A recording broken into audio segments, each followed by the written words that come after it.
right, well, good morning. I'm Christine Beach, and thanks for joining us for the WE Forum this morning. As we go into our May 2021, what I hope will be our last virtual WE Forum. That's not to say we won't continue to record these events, but we're really hoping to start meeting in person again in July after a break during our June session. So we don't usually have a WE Forum in June. We let everybody take the month and go off and do their vacation stuff. And then we come back together in July. So as we get started this morning, I would just ask you to remember to stay on mute if you're not one of the speakers at that time. And if you have any questions for our speakers, if you could put them in the chat, that would be wonderful. This morning, we're going to be talking about e-commerce. And so this idea of bringing your business online and selling online. And so that's something that really, we used to think only certain types of businesses went online. And now, especially during the pandemic, we've seen traditional businesses that we never would have thought online actually going online, and then some that were already online thriving. So this morning, I would like to introduce you to our three panelists and have them tell you each a little bit about themselves, starting with Amaryllis Henderson of Watercolor Devo, and she is probably the one with the most online experience that I know personally. So Amaryllis, welcome. Thank you. I'm Amaryllis. My business name is Watercolor Devo because my art, which is my business, sprang from my watercolor devotion times. I have to explain that sometimes because it sounds a little funny. And so my art is across a lot of different platforms. And so I've found different ways to monetize it and kind of juggle, kind of ride with the punches, especially with ups and downs in the economy and the world. Neat. I can't wait to hear all about the different platforms and how you've done that. Thanks for joining us today.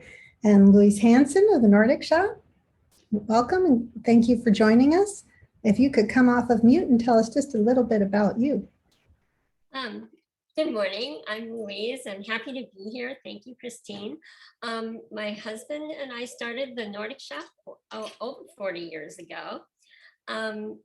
We both had a love of Scandinavian design, and my turning point in that was when I was in college. I went to Copenhagen to study Scandinavian design for a semester. We chose Rochester because it had a vibrant regional population that maybe have been interested in our products. And also it had the medical tourists and business people from IBM and all the related businesses. We started mail order, as they called it back then, pretty much within the first 6 months of doing business because of our medical tourists that were in town and they wanted to order things from us. That transitioned into website about 20 years ago. So, and this is where we are now. Excellent. So we want to hear later about how that all kind of came about during COVID then. Thank you. All right, Dihana, you're up. And Dihana is joining us from Rochester, where she is now the owner of Dalby's. Hi, I'm Dihana Durvod, and I bought Dalby's 6 years ago, expecting that I would always have a brick and mortar presence. And I was very happy. I had just opened about a year ago my third shop, and everything was going along well. And then all of a sudden the pandemic. And so we changed over very quickly. It was like a sink or swim situation. Very quickly went to online. I'd been considering doing that for a while, starting to do more of an online presence. But everything, all the events in the last year helped us to move literally overnight to online. Yeah, that was a crazy time. And so your business model is one that I think people don't naturally think of as transferable to online. So how did you manage to make that transition from going to selling in a storefront to selling online? What was the pivot point there? So I actually about 6 months before I went online, before everything closed in that March of 2020, I'd had Amazon approach me wanting to sell my cakes or my bakery goods online. And that made me realize that it was a possibility. So that helped me to get into that mind frame. And then when I started that pivot point of deciding that I wanted to just close down the shops because there was too little traffic and I felt like I could go to boutique style. I talked to my website guy. I mean, we always had a presence for pictures, but I didn't really have anything for ordering. So I'd found that I could, a year before, I'd been in a show outdoors where we were selling, and I had to have a Square reader on my phone. And so that also helped me, because that Square reader, I realized I could make up my own website menu and link that to my website. Yeah. Did I Well, that was really, yeah. So that started from like no presence to a Square reader and then onto a website and selling online. So we'll get back to that, I think, at some point. Amaryllis, would you tell us about the different platforms you're on and how you ended up there? It's easier to go in chronological order. I started painting again. I had a bit of a creative burnout. And then because I was working in graphic design full time, and then we moved to China. And when I had my first son, I needed to paint again.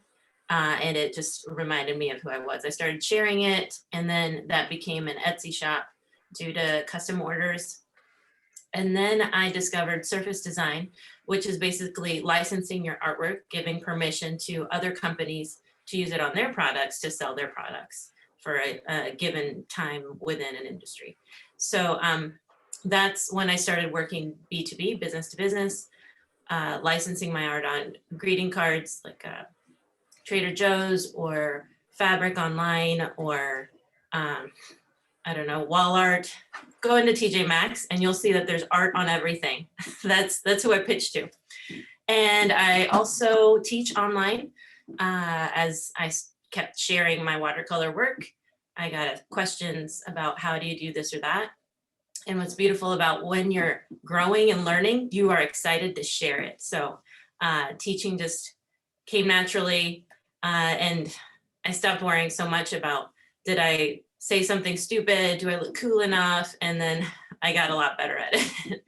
And I also have books that I've written. So if you go on Amazon and you search for my name, you can find me pretty easily because I spell my name in Spanish and it's also misspelled. So it's very unique and easy to find. Trying to think what other avenues. There's a few more. What do you mean What was by what do you mean your name is misspelled?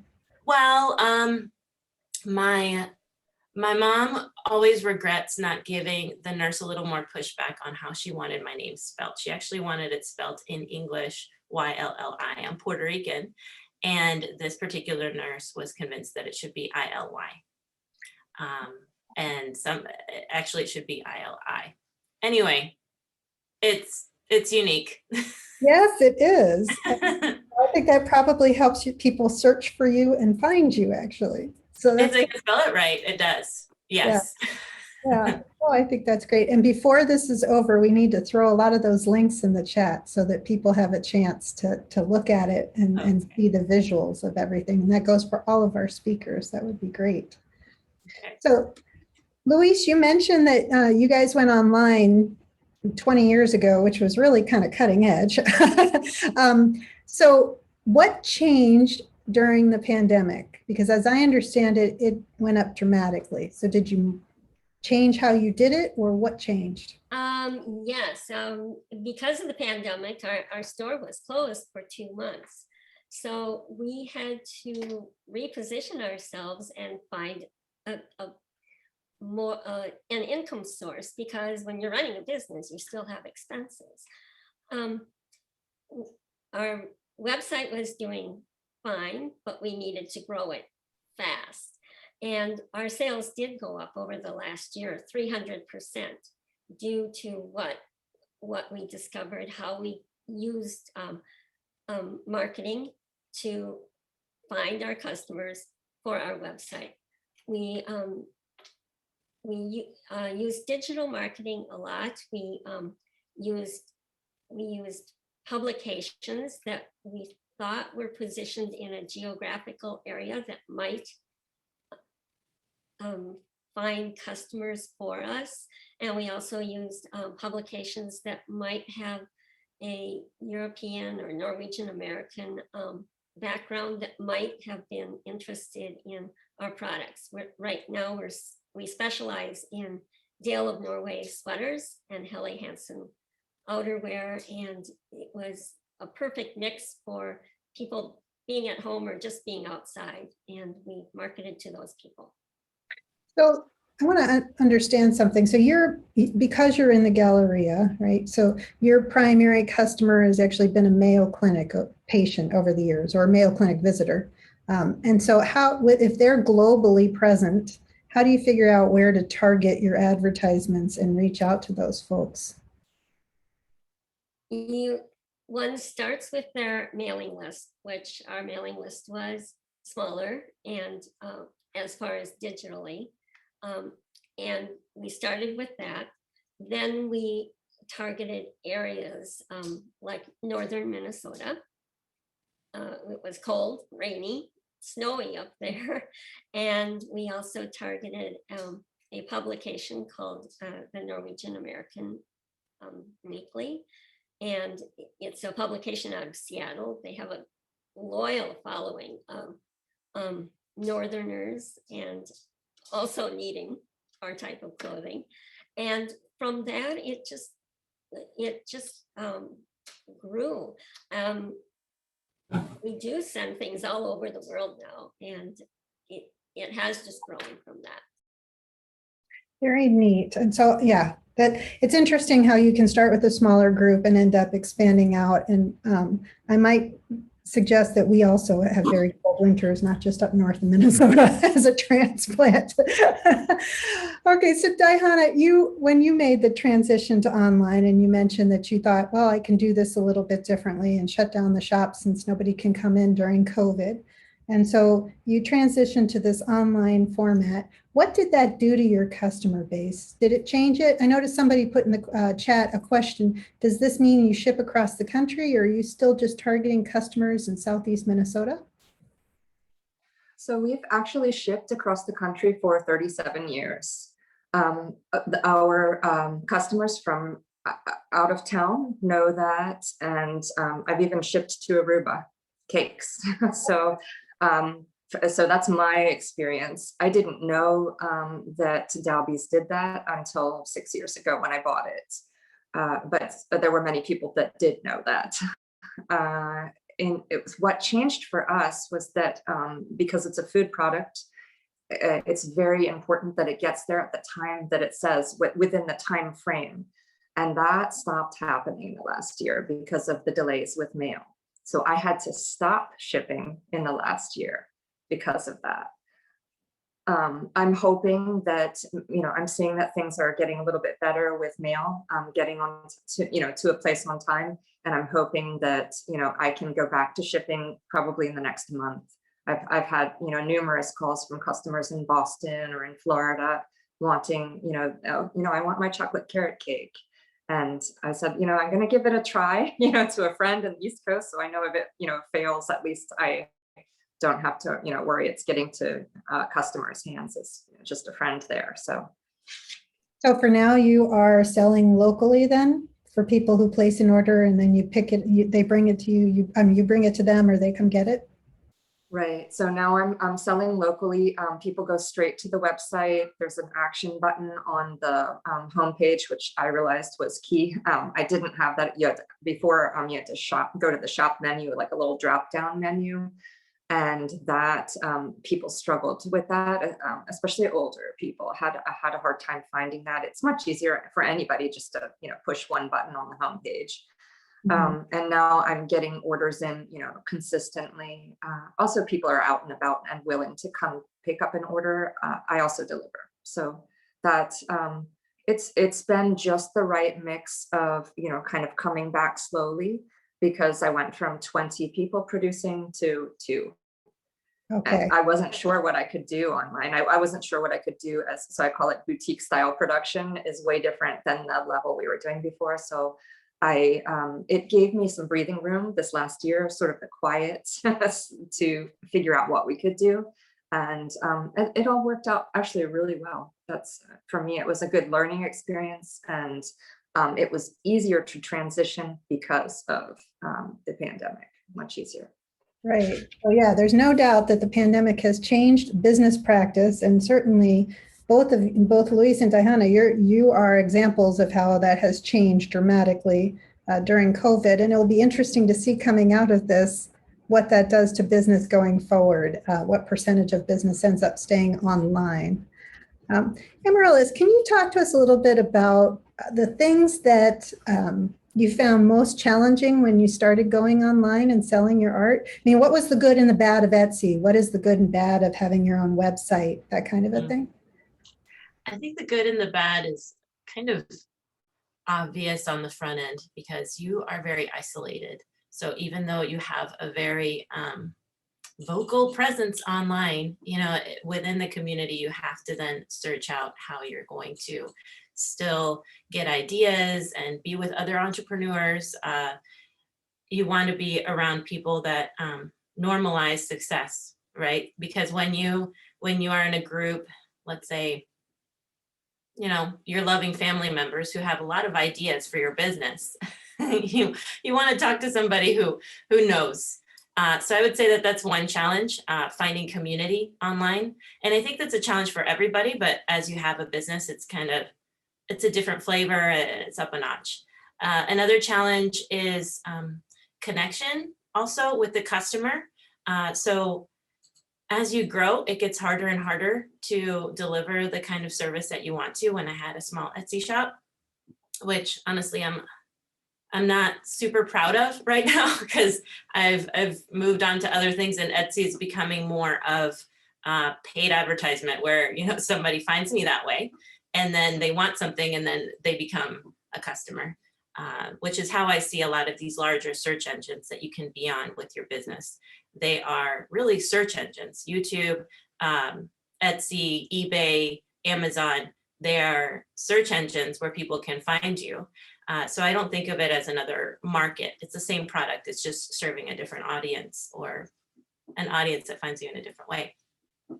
So I used to have more personalized packaging when I deliver something, and less am I delivering things myself. And so I'm finding myself online more to just express who I am and comment back and using social media, trying to create that connection, which has its many flaws, but to some degree can offer that. So I'd say that was a challenge. Challenges are fun to hear, aren't they? So I want to think of a good juicy one, but I think just the spinning plates, and I think every entrepreneur feels that more so a bit online, the little things of connecting your email marketing to your social media to what's the next step. All these little connectors, they need to be in place. And it's the silliest thing that'll take you half the day, all day to figure out, to iron out, to make it all work well. When from the outside, it looks pretty simple. So those little systems to make your life a little easier so that your day isn't taken over by one small fire, I would say that has been just kind of the ongoing challenge that I've been trying to refine as I grow. So is it just you, or do you have a staff that's managing these? Neither. It's just me with help. I have a friend who loves admin things. Sometimes we go back and forth in that she's not a decision maker, and so I'll ask her to do something and she'll come back and say, well, do you want it like this or do you want it like that? And I didn't know how you wanted me. And I'm just like, I want you to get it done. So I'm learning from that. And I have also like drop shipping companies. So if you order an art print from me, either she will handle my Etsy order or another company will put the art on the mug and package it and ship it, just so I don't have to think about it. Mm-hmm.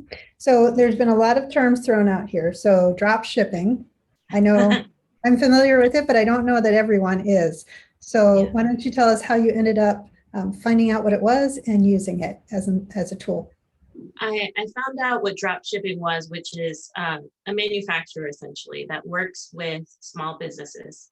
And so they have a lot of what they call blanks. They have a way to print things in small batches, whether someone orders one thing or a dozen, and they can produce it and ship it out for you. Now you have to integrate that into your website. A popular one that's fairly easy to use is Printful. Another one that has more options, but you'll need to pay a monthly fee for it, is called Printify, and that works with a Shopify store. Those are the two biggest ones that I can think of. You don't have to integrate it into your website. You could go to Society6 or Redbubble. These websites, they have their own online presence, and you have a little shop within them. But then your customer can get easily distracted into another creative. So that's the toss up there. But the way that I got turned on to it is because I wanted to produce more than prints. I wanted my art on things just like I do with other companies. And I started getting frustrated that I think this is a great piece and no one's picking it up. Well, I'm going to make it happen. And then I just started searching.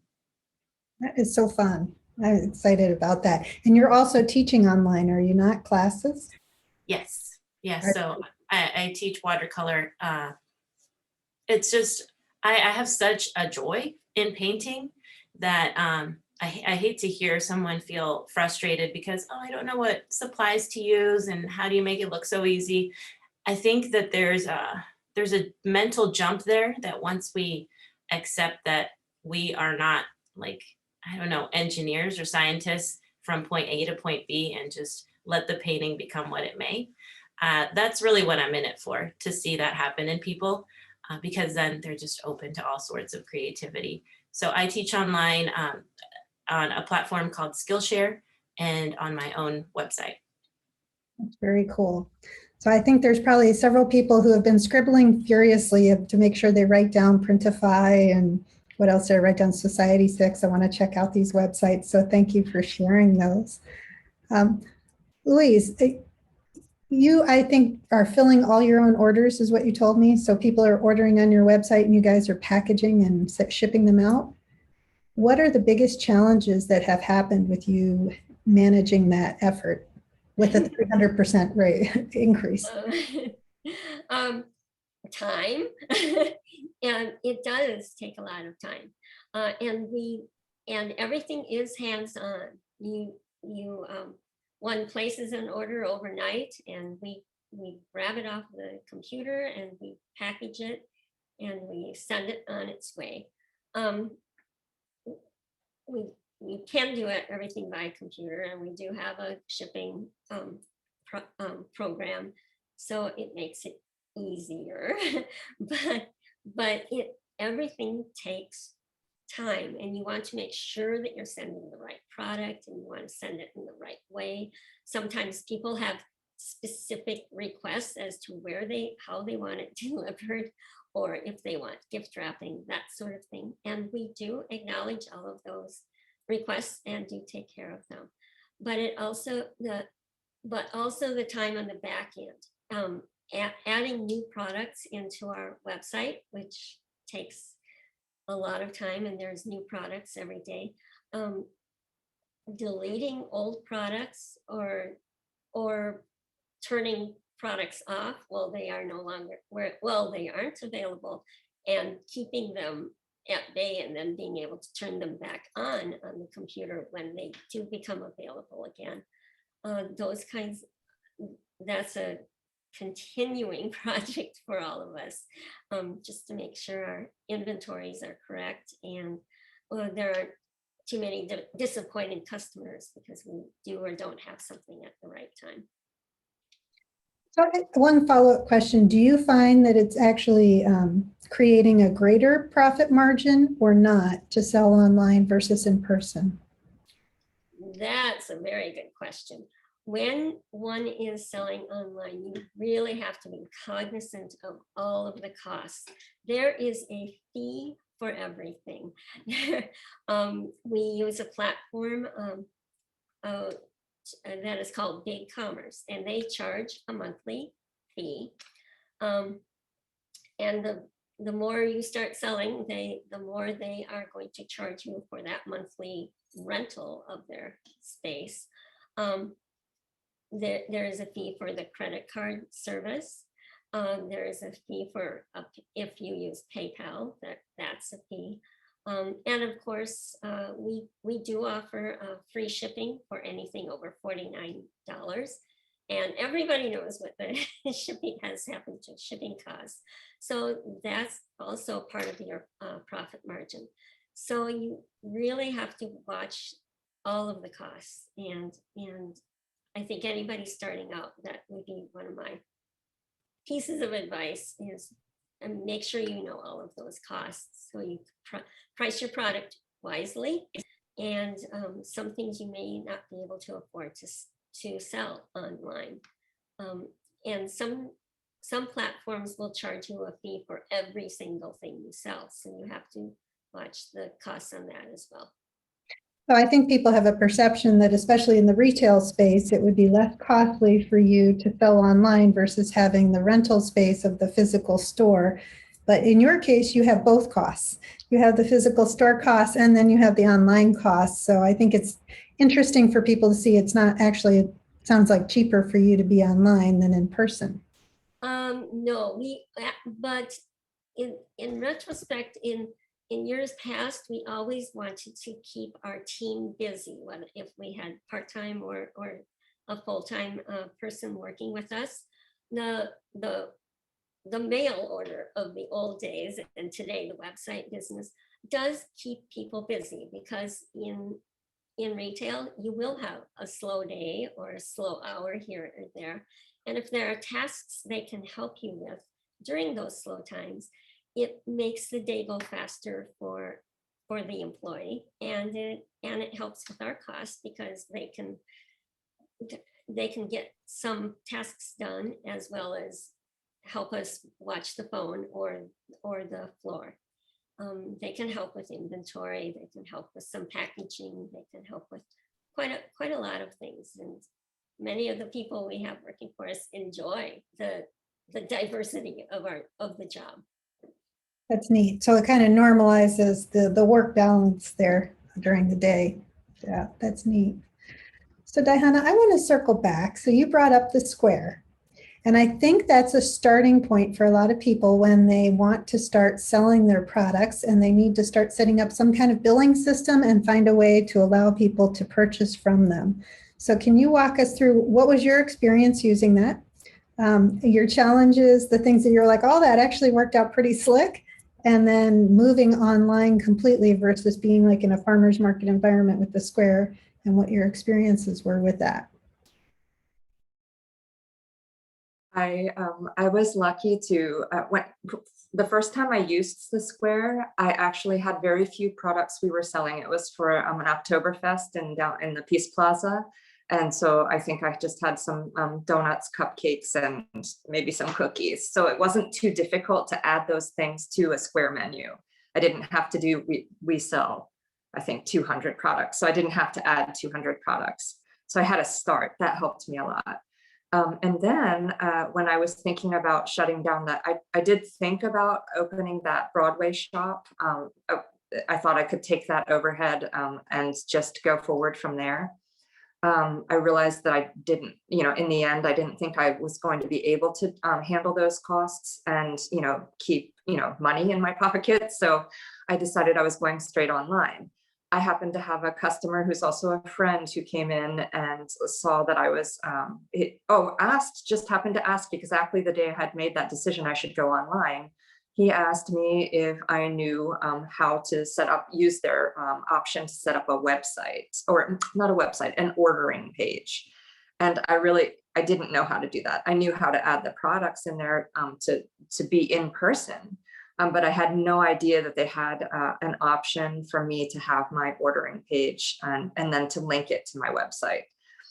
So he sat with me many hours. Like one day he would come in for 2 hours, and another day and we'd have coffee. That helped me a lot, because I am not a techie person at all. As you probably noticed in the last day, And so it was a huge help to have, you know, I don't like asking for help. I'm one of those people who wants to do things on my own. And in that case, I accepted, and I needed to accept because there was no way I was going to do that by myself. So I was so grateful, you know, he has a food truck in town, and I was just really grateful that he helped me. So that was my experience there. If he wouldn't have been by my side helping me start, I think it would have taken me a lot longer. So one thing that I've learned in the last 6 years is when people are wanting to help you and you really need help, to accept it, you know, as soon as possible. Don't delay. So I've often thought, and I don't know if it's true, and actually I'm going to ask Amanda if she should jump in here. I wonder if we shouldn't have a workshop just on how to set up online sales, like using the Square and setting up your website online. You think we should, Amanda? yes. It probably would not be a bad idea. So if somebody thinks that's worth doing, let us know in the chat, because I'm thinking that maybe that's something, if people have some sort of business and they're thinking they would like to be able to sell a product either off of their website or using a Square or some other platform of getting online billing going, maybe that's some little workshop we should do in the coming months. It seems like that's something that's coming up more often. So, so I might know the answer to this, but there is a question in the chat asking where you're making and selling your cakes out of, Diana. Where's your kitchen? Yeah, with the license that I have it's so I'm going to back up a little bit and describe the difference between a city license for actually having a restaurant and a bakery license. The city license says that you must stay in one place. And if they give you a license for, 10 Broadway, you have to be producing there. With a bakery license, it's actually more like a license to practice law. So it goes with you. As long as you're in a commercial kitchen, then you can bake. I can't bake in my home. I wouldn't want to bake in my home the number of cakes I do, but I think that that's something really important for people to understand, that as long as I have a commercial kitchen, I can bake out of that kitchen. And I happen to have one that I'm using very close to my house. I was so happy to find that. So it's a church kitchen. So the church kitchens are all commercial, that basically, because the health department comes in to make sure that, if they have to be able to produce for larger number of people. And I have a church about a mile away from my house where I could theoretically go in my pajamas if I wanted to, I guess. But so I took advantage of that help for this year, and I've been really grateful for that. And then I do pickups actually in the parking lot. So I just do those pickups, and I try to time them for like 12 to 1, because instead of having 50 employees, it's me and my head baker and one decorator. So I try to time those. If I can't, people have been very lenient this year. So if I can't, or they can't meet me at exactly that time, I just tell them, hey, just give me a time and I'll meet you over there, or you can come to my house. A lot of people come to my house, which is, more or less around the corner on Mayowood. So I've just, everybody's been flexible, and I've tried to be as flexible as possible and still keep my life going with my 2 small kids. So. Very cool. So someone asked a question, and Paulette asked a question: is the bakery license issued by the city of Rochester, Olmsted County, or the state of Minnesota? It's state license. So it's the state of Minnesota. Okay. Clear. Yeah. So I want to shift back a little bit. So Amaryllis, you're on all these platforms. You're doing all this online. Has it ever been a conversation for you of being in person somewhere in Rochester, or have you found you have a different customer base because you're online? Can you tell us a little bit about that? I have done some craft shows, but I'll limit it to just say Christmas time or maybe something in the spring, but mostly just Christmas. And then when it comes to teaching a workshop, I've done some in the cities. I don't think I've done one in Rochester yet, now that I think of it. With those, I pair up with someone who is more of an event planner type. I don't care what napkins we use, where we get the paper cups, all those details is just not my thing. But if I can partner with someone who can do the event planning, I'll do events on a sporadic basis and just notify the people on my email list about that. That's very cool. So talk to us about the type of customers you get and where you think they find out about you. The type of customers I get, 98% women, and it's hard for me to kind of put people into buckets, but I do need to do that sometimes because I have the teaching and the products, and there's a lot of crossover. But with teaching, people typically find me through Skillshare.com and through Instagram. So it's also by word of mouth. I have some products in Christos bookstore at Autumn Ridge Church. I have some products, or I had some products up in the cities in Rosedale Center in a shop there. How else do people hear about me? It's been through interviews like this and YouTube and the books, because I've had a couple of people actually from Rochester find my book at Barnes & Noble, and then someone said she about fell off her chair when she realized I was in Rochester, Minnesota. So that's been fun. So I know that there are people here that would love to have a class or something together. Obviously, this has not been the time for that, so that's been on the back burner. Right. It's not something I'm adverse to. It's just it requires so much planning that I know that I rely on a partner for help with that. So I guess one of the things I was thinking about is, do you find that people are buying your product from overseas or from all around the United States, or are you more regional in your draw? The United States, my biggest hubs are bigger cities in the US. So within California or Texas, in Minneapolis and New York. I do an annual trade show in New York. And so that's also just where a lot of creatives seem to hang out. Mhm. I don't do a lot of, I don't do shipping overseas unless the drop shipping company wants to handle that, because I've run into so many times where I'm paying Canada so much money to just take my things. It's not worth it. But I suppose bigger companies have figured that one out, and I just haven't put in the energy for it. But when it comes to teaching, there are a lot of painters in India and in China and the UK and Australia. Wow. And so you set up these classes and then they're dialing in essentially from. Yes, no shipping required, for sure. Yeah, that's very cool. So let me ask you this question. So when you're now at a point where you've got multiple platforms, if you were to go back and say, okay, I'm going to start this is where I want to end up, what would you do the same or differently? I mean, would you create your web page and set up the sales right off of the web page instead of going through these other platforms, or would you stay with those other platforms? I always had a web page, but I don't think I used it well. If I could go back, I would put more thought into bringing customers to me first rather than these other platforms. Just because, like I said, it sounds like I do a lot, but what I've done is that I basically get one plate spinning and let that one spin while I start another plate over here, another platform essentially. Mhm. And then over time, this one's snowballing, but it needs a little upkeep, and then I go touching my plates. But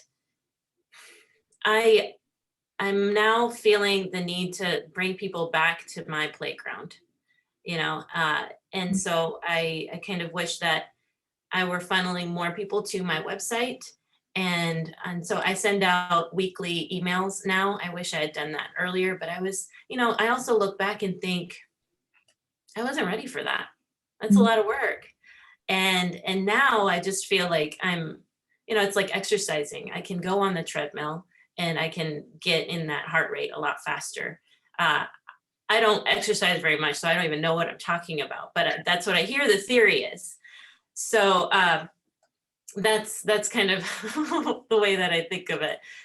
So yeah, I have that email newsletter, and what I've done is actually create, since I have close to 34,000 people following me on Skillshare and 120 students, 20,000 students across a couple dozen classes.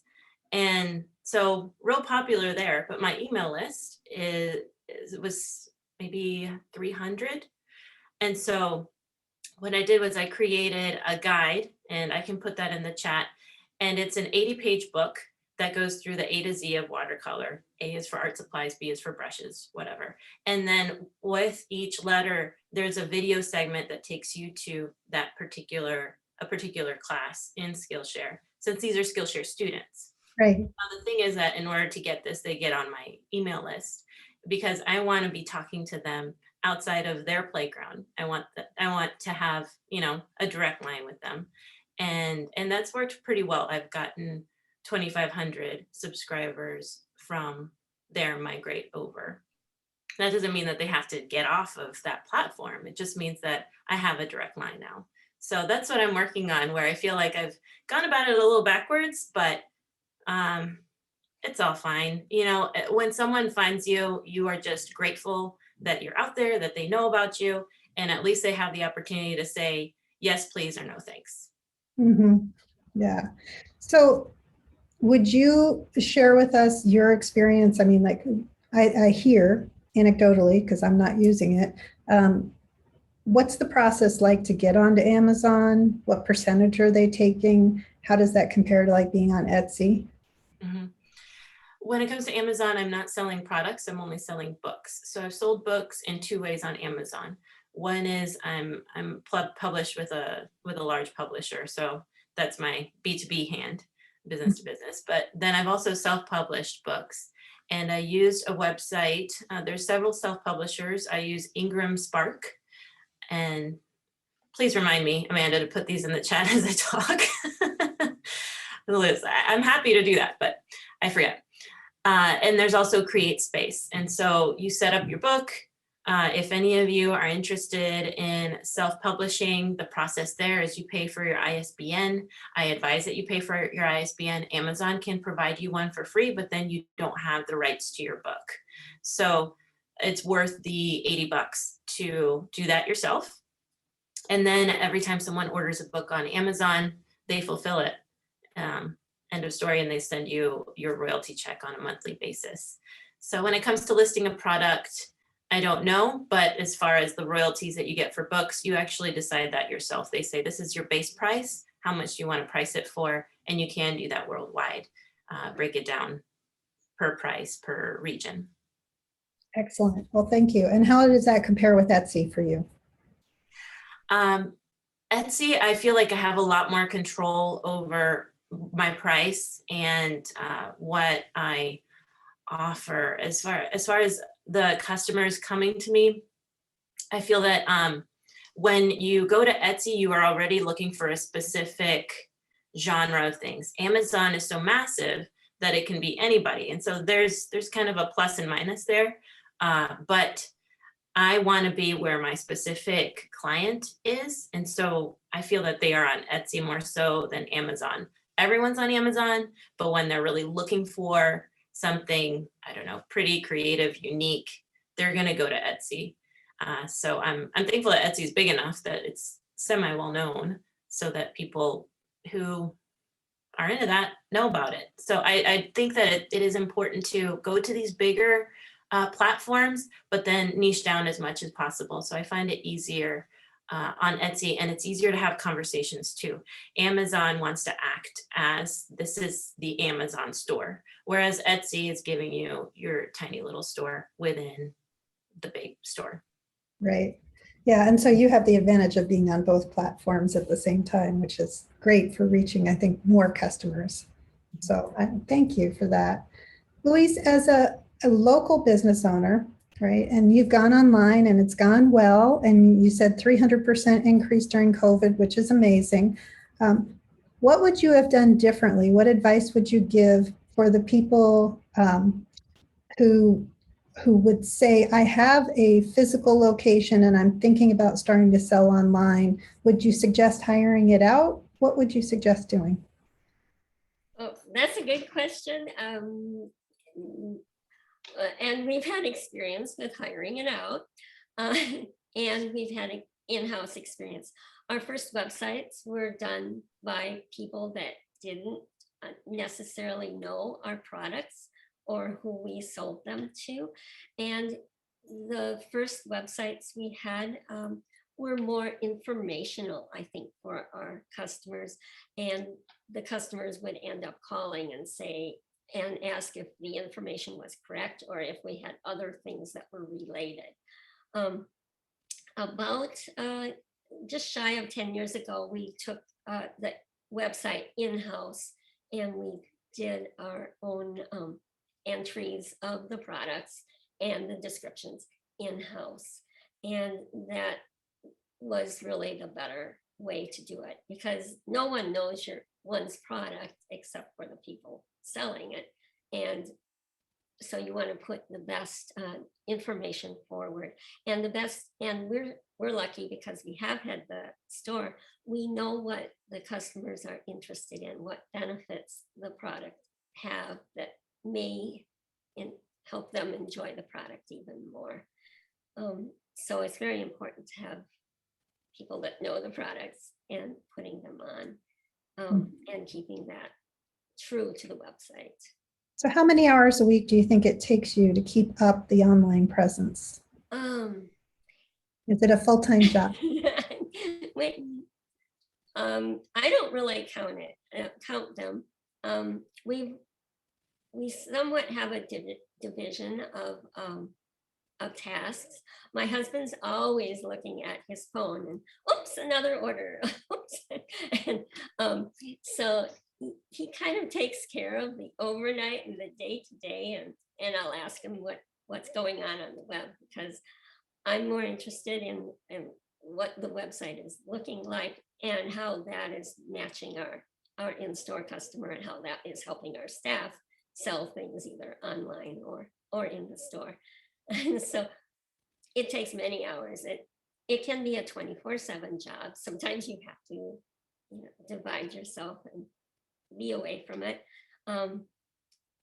Just checking the Google Analytics and seeing where the customers are coming from and when they're coming is very helpful. But one could look at those analytics all day. Mm-hmm.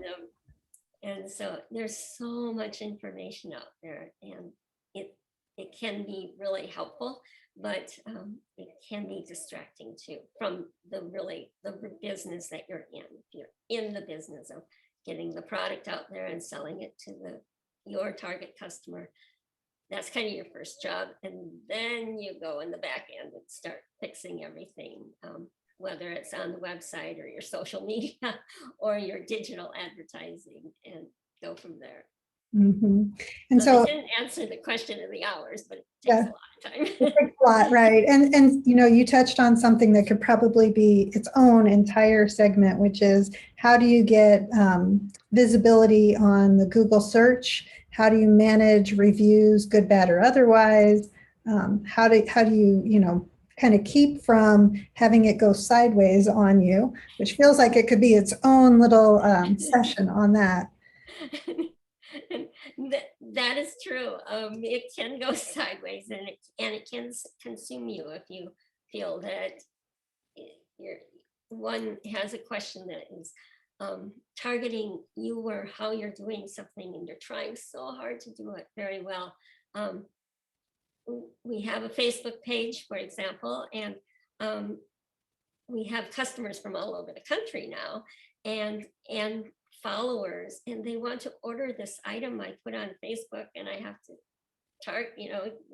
message them back and say you can call, or I'll call you and you can order it, but it's not on our website. It's a limited edition type of thing. We only have a half a dozen of those hats in stock, and I'd be happy to send you one, but we don't have enough to put on the website. So again, we're explaining all the time to our customers what we're trying to do and how we can help them. Yeah, there's definitely. So I've been trying to keep up. There's been a lot going on in the chat. I've been trying to keep up a little bit with it. Hannah, there were a couple of questions there. So one of the questions I think is around this idea of how did you identify a kitchen, and then where else might there be kitchens? I know you said the churches have commercial kitchens. Have you been in contact with anyone else who's in the food business to see where they're finding a commercial kitchen to use?